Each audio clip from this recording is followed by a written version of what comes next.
Sveiki, pagaliau esu dabar Katmandu, taigi man pavyko įkopti į aukščiausią pasaulio viršukalnę Everestą. Buvau be interneto daugelį dienų ir nusileidęs buvau didžiai nustebęs, man tai buvo siurprizas, ačiū Jums labai už palaikymą, tikrai susilaukiu begalės žinučių, netoli 1000, tai dabar, kadangi jau ir apsikirpęs, ir susitvarkęs, ir nuo veido nusilupę šašiukai, tai pabandysiu visus klausimus, kiek įmanoma atsakyti smulkiau. O grįžęs į Lietuvą birželio pradžioje, sukelsiu iš visų kamerų, iš telefonų ir kitų renginių video, pabandysime susisteminti ir galbūt patalpinti internete, galbūt pamatysite to, ko Aurimas neparodė, nors parodė jis labai daug, bet gal kitų kampų iš mano prizmės. Tai pagrindinis, čia, sakykime, mano didžiausias ir buvo nusivylimas tie, sakykime, deguonies balionai. Tai kaip ir mes čia pradžioje minėjome, galbūt ir daugiau iš kitų informacijos šaltinių žinote, kad mes turėjome samdymo agentūrą, nes lipant iš Tibeto pusės neįmanoma lipti solo vienam ar be deguonies. Tai turi turėti vis tiek palydą, tokias yra Kinijos Tibeto taisyklės. Taigi mes turėjome agentūrą ir aišku, mes turėjome tą agentūrą ekonominį variantą, nes paketai gali būti nuo ten labai mažos sumos, kas mūsų ir buvo pati mažiausiai įmanoma, galima iki 100 000, kur aplink tave šakinėja, tave į viršūnę lydi 2 šerpai, vienas iš priekio, vienas iš galo, ką mes ir matėme, vėliau pasakysiu.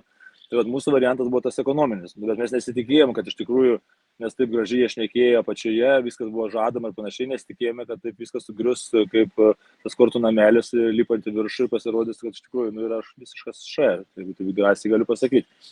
Tai žodžiu, pradžia buvo nuo to, kad mes, kaip ir minėjome ankstesniuose videose, aiškinomės. Pagrindinis dalykas, išlipant iš Tibeto iš Kinijos pusės, yra tai, kad nuo 7 km privalomas deguonis, tu negalėjai solo vienas be gidų nešikų pagalbos, šerpų tų vadinamų. Tai ir mūsų atveju lygiai taip pat mes laipėjom aklimatizavimą. Lipom ten 3 kartus į tą Nordkolą, kad nuo jo jau buvo prižadėtas mums tas deguonis. Iki to laiko mes irgi aiškinomės, kiek to deguonies mes turėsime. Tai pagal tą sutartį mes turėjome kiekvienas asmeniškai žmogus 6 balionus deguonies, privalomus. Jie visą tą laiką, kol mes aklimatizavomės, tas 4 savaitės, tą mėnesį, jie siuntinėjo šerpus į aukštesnėsias stovyklas ir jie nešiojo tą deguonį. Taip mums sakė, kad jie tą daro. Ir žodžiu, mes su Nerijum, kadangi buvom iš grupės didžiausi, stambiausi vyrukai, sakykime, didžiausia ta masė, nes buvo 2 moteris, kurių ten kūno masė tikriausiai 40-50 kg. Mes kažkaip taip pradėjome austi tas mintis, žinot, laukiant toj palapinį, tų minčių sakių kyla į galvą lenda, kad mums galbūt 6 deguonies balionų neužteks. Nes visgi buvo prižadėta, kad jūs užlipsite tik 7 km, mes aklimatizaciją užlipom į Nordkolą 7 km ir nebelipom aukščiau. Tai nes nuo 7 km jūs galėsite pamažu mėgoti su deguonim, taupyti energiją viršūniai, kad tai reiškia ateiti kuo daugiau sutaupius energijos viršūnės šturmui jau ten tas deguonies balionų skaičius dar didesnis ir aukštis kadangi didesnis, ir viskas kaip ir turi būti ok. Mes svarstėm, gal sakom, pasimti po 7 tą balioną. O vieno baliono kaina yra nepigi 650 €. Tai, jie mums patikino, kad tikrai jums čia nereiks, jums užteks, nes sakom, blemba, mums kūno masė, aš, pavyzdžiui, plaukiu, mano plaučių tūris yra didelis. Tai aprūpinti tokį žmogų kaip aš deguonim ir tokia mergaitė, kuri lipa ten moteris 40 kg, yra 2 skirtingi dalykai, ar ne? Tai galbūt gyvybės funkcijom palaikyti, tai tas pats užtenka, bet komforto zoną eiti, kankintis ir visą kitą, deguonės reikia daugiau ir raumenys labiau nyksta. Tai žodžiu, mes atsisakėm tos idėjos imti po tą 7 balioną. Ir linksmybės prasidėjo taip, kad mes jau nuėjome prie viršūnės šturmą, išėjom iš bazinių stovyklų, pasiekėm tas intermediate campus, advanced base camp'e, kaip ir minėjau, ten 2 dienas palaukėm geresnio oro lango, ir turėjome mes nelipti su kiniečiais. Ir gavosi taip, kad kiniečiai skėlė grupės savo į 2 dalis, 2 skirtingas dienas, nes 2 dienas buvo geras oro langas ir mums buvo pasakyta, kad mes lipsim visgi su Kinija kartu tą pačią dieną.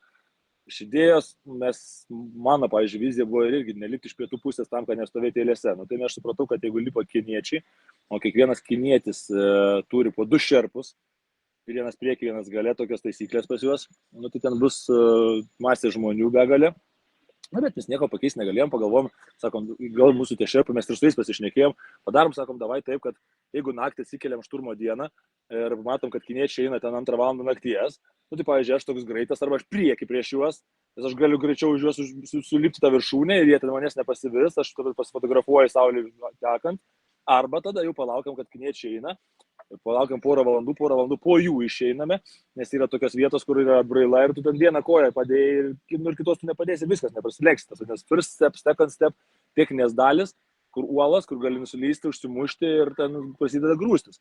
Na tai taip ir nusprendėm, kad jeigu kiniečiai išeina vienu ar kitu laiku, mes arba priekį, arba už jų, tam, kad išvengti tų grūščių ant viršūnės ir kad komfortiškai savo eiti, nesimaišyti vieni kitiem po kojų. Na ir užlipus Nord Colo pamatėm, koks tas šaršalynas tų Kinijos atstovų. Ateinam, mes jau su Nerijumi palapinę ir sako, tie šerpai, okei, labanaktis, sako, tai palaukit, dabar kur tas degonis, jūs sakėt, kad 7 km, tai mes pirmą naktį turime po 0,5, ten gyvybį palaikyti, bet tam, kad tausoti jėgas, tą pirmą balioną, nes mums buvo prižadėta, kad mes turime pirmą nakvynę, jau gaunam balioną, tas degonės kaukės apmokė ten ir nakvojam, tada išeinam iš Nord Colo iš 7 km į 7,7 su to pačiu balionu, ten nakvojam su to pačiu balionu, ir tie mums pakeičia kitą balioną pilną ir išeinam iš antros stovyklos į turminę stovyklą į 8 km 300 mirties zoną su nauju balionu, ten nakvojame ir tai reiškia 2 balionai ir tada jau viršūnė šturmui jau visiškai naują balioną. Žodžiu, nėra to baliono, sako, ne, tai jums nereikia, jūs stiprus ir taip. Nu, okei, galvojam, nu, gerai, sakom, tai tos rytoj atsikelsim, užsisuksim daugiau to degonės, nu ką, per naktį, tai ne pirmą naktis tam Nord Cole, tą klimatizaciją padarėm, tiek tos nesukam galvos. Nu, ką padarysi, atsikeliam iš šito, sumontuojam tą įrangą visą, pradedam lipti, nu, aš kaip ir gerai jaučiuosi, man pastatė ant minimalaus ten to kiekio, nu, galvoju, okei, pradžioje vis tiek, nu, aš taip fiziškai gerai jaučiuosi, iki 8 galėčiau gal ir to degonės drąsiai lipti, labai tenai kažkaip nekreipiu tai dėmesio, žiūriu, kad nelabai man jaučiasi tas degonis, nes jau norma minimali, praeina mergina pro šalį, ta mūsų iš Bulgarijos beros moteris, aš neatsimenu tiksliai iš kurios šalies, žiūriu pas ją pastatyta tas degonės ant 2,5, pas mane ant 1, minimalaus, 1 litras per valandą, pas ją 2,5 litra per valandą, jos kūno masė yra dvigubai mažesnė negu mano, man daugiau negu dvigubai degonės. Kažkas keista pasirodė, bet toliau lipu, stačia ten ta siena tokia, atsisuku Nerijus, kaip ir viskas okei, laiks nuo laiko žiūriu, aš einu kaip visada pirmas, nes tas mano tempas greičiausias, atsisuku žiūriu, kažkaip Nerijus atsiklaupęs, griuvinėja ten kažkas negerai, rodo, kas yra, ar viskas liuks, rodo, ne. Nu, aš staigi žemyn, ant tos virvės nusileidau iki Nerijaus, nes jis tas balionas įkištas į kuprinę. Ir gavosi taip, kad irgi su to šerpų pagalba mūsų turėjom turėti asmeninį savo šerpą nuo Nord Colo, tą vadinamą, kad jau priskirs mums šerpą. Dabar gavos, kad mes jų neturim. Eina vienas prieki kažkur, kitas iš galo kažkur, neaišku kur, mes vieni be priežiūros, tai aš pribėgu prie jo, nes jis nemato spaudimo, to barometro. Tai žiūriu 0 rodo, nėra degonės pas Nerijų. Aš vėl atgal tada į viršų. Pradėjau rėkti tam šerpam. Tie šerpai jau ten su kuprinėm eina į stovyklą kažkur, numetė tas kuprinės. Tas pagrindinis mūsų pemba šerpas nusileido, piktas baisiai pakeliui pro mane prabėgo link Nerijaus už nugaras, rėkė nepatenkintas kažko, ko tu čia rėki dabar, nu kas čia yra. Ai, čia turistai kvailiai maždaug prisireguliavo, norėjo labai daug degonės, visą išleido. Žodžiu, gavosi taip, kad pasirodo, net ne jis už tą degonį Nerijų sumontavo, kitas šerpas sumontavo, kuris yra visiškai neadekvatus ir nekompetitingas, užsuko blogai reguliatorių, visas degonis šie velnio plauk, ir pas Nerijų 0. Papildomą degonės nieks nesineša. Tas šerpas susinervavęs savo degonį Nerijų atidavė. Pakeitė tą reguliatorių. Nežinau, jis ten palipo ar be degonės, ar kažkur gavo iš draugo paskolino, nebežiūrėjau, nebemačiau. Na, žodžiu, užlipom į tą antrąją stovyklą. Pas mane to degonės ten irgi kažkiek nugaravė, pas Nerijų ten tas pakeistas balionas, buvo kaip buvo, atsitiko gerai, aš turėjau kaip Stado ir Šovu, irgi taip galvoju, mintis jaudžiu, tokia mintis stebuklinga, ačiū Dievui, kad aš dar vieną reguliatorių turiu, jeigu taip viršūnėje tas reguliatorius sugedęs, viskas, mirtis. Na ir mes antroje to stovyklą įsikūrėm, ant tokio šlaito, einame miegoti, naktį pradeda kažkas barškinti mūsų palapinę, ateina šerpai, reikia pakeisti balioną. Galvoju, kam jos pakeisti, juk pas mane ten 100 barų dar likę, pas Nerijų tas pats, okei, pakeičia, pakeisim į naujus, uždeda tos balionus, tie nauji, ten maksimaliai yra 300, pusę to baliono. Galvoju, gal jie tą mūsų likutį kažkaip savo panaudos, čia kažkokių turėjo nebaigtų galų, ką čia suprasti, klausom, ką liepia, tą darom, irgi pirma patirtis tais balionais. Išmiegam naktį, atsikeliam iš ryto, sako, einam į 3 stovyklą, sakom, tai kur tas naujas balionas pažadėtas, tai sako, turi vakar, jau davėm jums naują. Sakau, kad pusę davė. Nu tai nuo tos pusės dar naktį numegojai, nu tai to baliono ten trečdalis belikęs. Aš sakau, atsisėdau ant tos sunėrio, ant tos šlaito, nu taip kaip ir mokas, niekur neįdėsiu čia, kol neduosi man to baliono ir viskas. Nu tai atėjo tas pagrindinis šerpas, no oxygen, sorry, akis didžiulės, no oxygen. Ir pasirinkimas arba tu užsispyręs, kaip aš sėdė ant to kalno ir leidė žemyn, arba kažką darai, tai sakau, tai ką darom. Nu tai I will manage, aš čia suorganizuosiu gal pakeliui kažką, bet reiktų iki 3 stovyklos užlipti. Na, žodžiu, nu ir ką, tai pirminė atgal, tai tu turi pasirinkimą, nemažas vaikas, supranti, kad dabar čia jo neišmokysi gyventi šerpo ir jie ar tą degonį praganė, ar pardavė, aš nežinau, kokia ta situacija, nes ten visą mėnesį nešioja, bet jo nėra. Tai vėlgi mes sunėrim, tai žmonės, kurie esame dideli ir turi didelę kūno masę, prisisukam minimaliai tą degonį, kad atraukti kitos mirties zonos, kitos 3 stovyklos. Pro mus eina tos merginos, kurios pasistatė po 4 litrus tą degonį maksimaliai ten išsprogusiam akim eina su didžiausia energija, mes prisisukę dusinamės. Tai ką padarysi ir pakeliui klausiu to apėmbos, tai kur tu čia suorganizuosi tą degonį, žadėjai kažkokia yra paliktas, paslėptas, no oxygen, sorry, no oxygen, nu va, ir ta prasme viskas, nu tai šerpų asmeninį neturim, einam savarankiškai, kaip ir kalbėjom, toliau iki savo sėkmingai be priežiūros. Na tai jo, nu kaip su degonim, bet vietoj 2 balionų, sakykime, su mažiau, nei vienu mes nuėjom sudėrim taip, tai kitiems mūsų ekspedicijos dalyviams pasisekė geriau. Na, žodžiu, tai va, ir tokia ta pradžia. Taip trumpinant, labai čia išsiplėčiau, man priskyrė šerpą 8-3 mirties zonoje, jau priskyrė tą asmeninį šerpą, tai aš jau prieš turmą pasakiau, tu man parodai savo kuprinę, nes buvo sutarta, kad vieną aš pats balioną nešuosi ir 2 jisai man neša kuprinį ir savo automatiškai, kadangi šerpas. Sakau, tu man parodai tos balionus, aišku, aš jų ten nepažiūrėjau, kiek yra, bet pasirodo, kad gamyklinės kažkokios problemas, nes nuslėgia aukštyje gal ar kažkaip, vietoj pilno baliono visada pusė tik to baliono gaunas. Nežinau, kas ten ar užpildymo problema ar kažkas. Žodžiu, čia sorry, mūsų problema, bet, ką tu problema, nieko nepadarys. Tai man realiai viršūnė, kaip ir su to degonim užteko jau, aišku, aš jo irgi nepiknaudžiavau ir nejau labai maksimaliai. Tuo tarpu Nerijus gavo šerpą tokį visiškai, kaip aš galiu drąsiai pasakyti, išsižiojusi ir nelabai, jis geras žmogus, bet jisai visiškai neprofesionalas ir nemokantis dirbti su žmonėmis, nesuprantantis, ką daro, galbūt buvęs nešikas ir dabar norintis tapti šerpu. Tai jisai pametė Nerijaus balioną pakeliui, klausė Nerijaus, kaip apeiti kai kurias sudėtingas vietas, šerpas, kuris turi rodyti tau kelią, padavė į rankas sušalusias Nerijų balionas, tas iškrito, ten dingo, pradėjo leisti žemyn, paliko vieną klientą, sako, tu tu neužlipsi viršūnę, ir pradėjo leisti žemyn, ir jis pradėjo eiti viršų, tada jį pasivijo, tada prisuko jam vargšui žmogui iš tą degonį, sako, jeigu ten per valandą sulipsi, jeigu nelipam žemyn, tai va tokie kuriozai su to degonim, ir tai labai nepridėjo pasitikėjimo, nes kai dar plus pastrigome vienoje vietoje 3 valandom, tai aš irgi ar užteks to degonės, nes pagrindinis klausimas, nes matot, jeigu yra žmonės, kaip ir kalbėjau, alpinistai, kurie lipo be degonės. Viskas yra okei, bet tu turi tam ruošti. Čia lygiai taip pat kaip tas deep diving, ar ne, kur žmonės gali be papildomą degonės, be nardymo kostiumo, nerti ir vėl nežino, kiek metrų gylė, bet jie platina savo plaučius. Dėl kompresijos, tai prasipučia ausis ir visą kitą ir po truputėlį pratina savo organizmą, bet pabandykit nuleisti žmogų su degonim balionu į 30 metrų, taigi užsuk. Tai lygiai tas pats ir mums. Jeigu mes būtume po truputį ėję iš vis be degonės, nusprendę eiti tuo švariu alpinizmo stiliumi be visiško degonės, rizikuoti savo gyvybę, tai būtų, aišku, lėtai, viskas lėčiau ir panašiai. Bet tu po truputį tą jauti, o dabar tau staigiai tą degonę užsuka ir toks labai buvo nemalonus dalykas. Labai, nežinau, man labai sunkių vietų kaip ir nebuvo. Aš kažkaip, gal sakau, fiziškai pakankamai tvirtai stovėjau ir buvau gerai pasirengęs.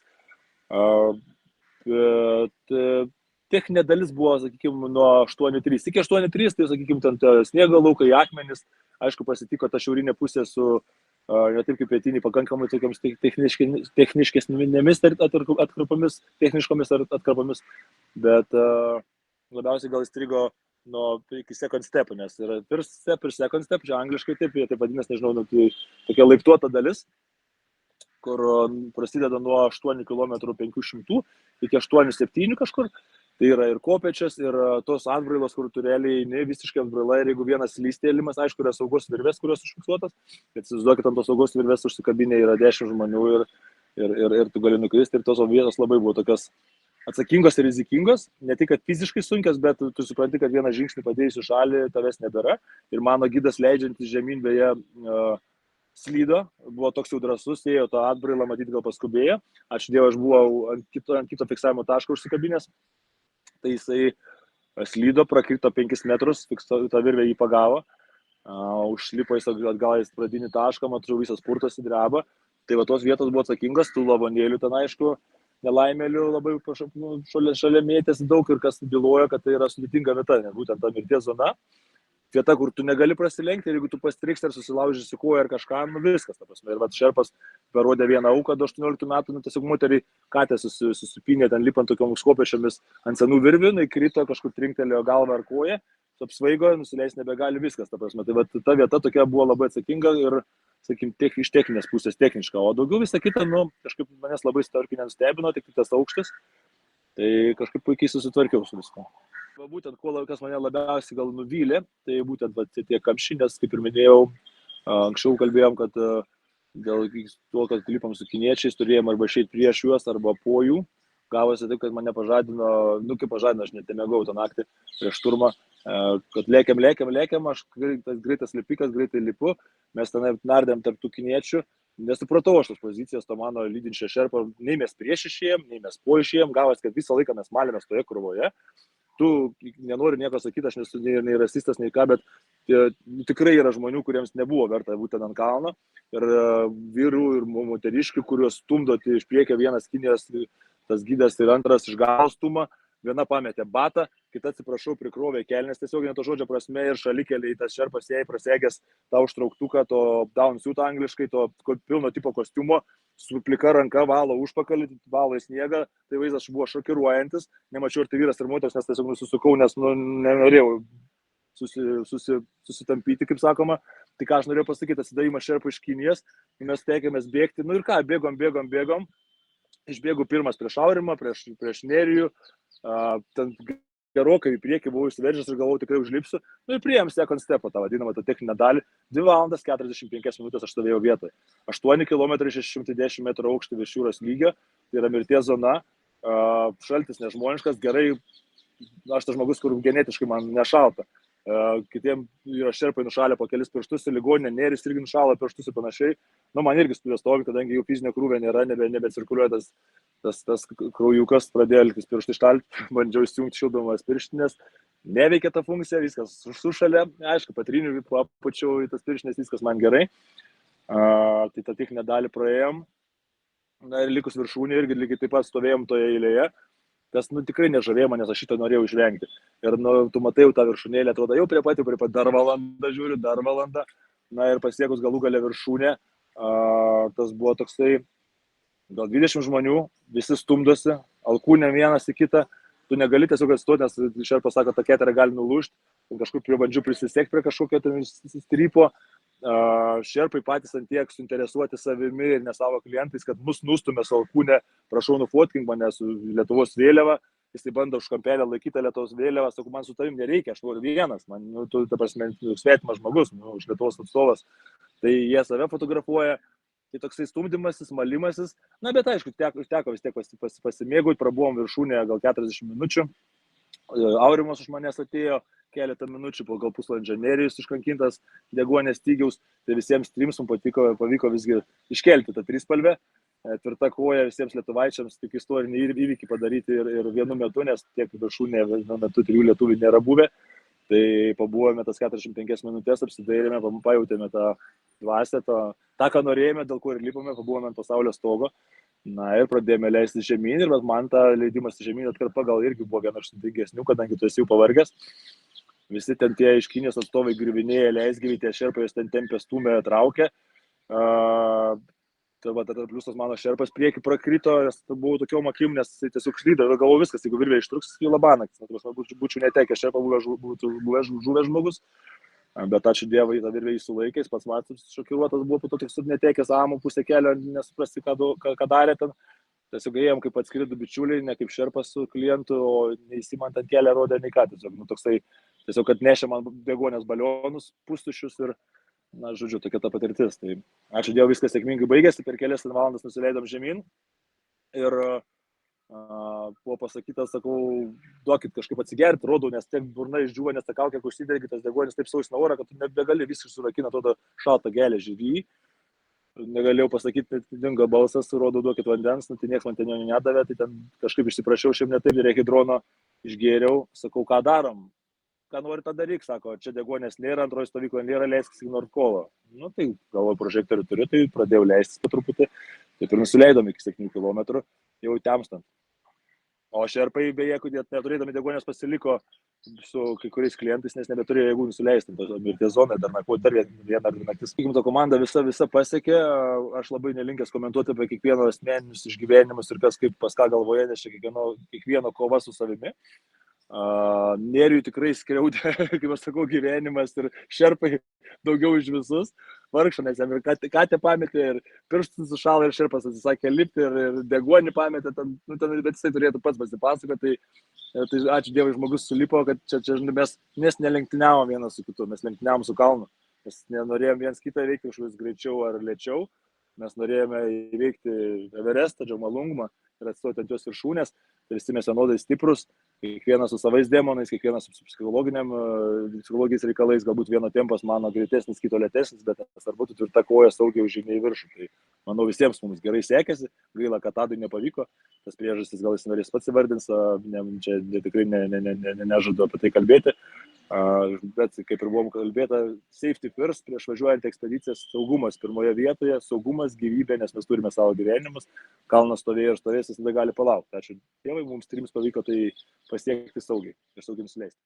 Išėjome iš turmo, vėlgi standartiškai šlifavome tą atstumą nuo bazinės stovyklos iki intermediate camp, ten iš principo ėjimo yra gal, nežinau, iki 20 km, bet ten į viršų eini apie kokias 6 valandas, leidės apie 3, tai va, sakykime, 6 valandas to ėjimo, čia priklauso nuo tempo, aš apie 6-5 valandas, kiti gal apie 7-8 einam, kokiu spartumu, gal kažkas pasifotografuoja, bet man tai asmeniškai tas atėjimas nuo tos bazinės stovyklos iki intermediate camp, tada viena nakvynė ir iki advanced base camp, iki 6 km 400, man tai toksai truputėlį Marso kanjonais, eini tais akmenimis, eini, nėra to veiksmo, žmogus, kuris nori veiksmo, man labiausiai patiko tas lipimas jau į pačią viršūnę, kur ledo sienas, kur toks active tas veiksmas, tu lipi, kažkokie pavojai, ledo plyšiai, faina, o tas toks monotoniškas žygėjimas man gal nelabai patiko. Tai va, tos 2 dienas iki Advanced Base Campo, tada mes 2 dienas laukiam, pasilinko biški oro langas, tada vėl eilinis iki Nordkolą, tai va, ta diena tokia jau aktyvi. Nu jau ir ten prasideda tie gražus vaizdai, tada nakvynė Nordkolė, tada vieną dieną ėjom iki Camp 2, iki 7 km 700, tada antrą dieną ėjom iki mirties zonos iki 8 km 300, na ir trečią dieną jau naktį, tai yra pusė pirmos, ten kažkur mus ten, kas miegoja žadina, kas nežadina, mums nepavyko miegoti, nes mums nerim, kaip visada sekasi, palapinę pastatė taip ant tokio kalno, tai va taip pat galėjai per lūžęs vieną arba kitą pusę miegoti, tuo nepavyko padaryti, net miegmaišių neišsiskleidėm. Tai ir tą dieną viršūnė ir iki pat apačios jau mūsų visas tas šturmas apie 25 valandas nusileidimo užtruko. Papildus aš visą laiką naudoju, aš reklamas tikrai nedarysiu, to neužsiemu, bet pirkau iš maisto sportui, man pagrindiniai tokie buvo amino rūgštys BCA, tai atsistatymui.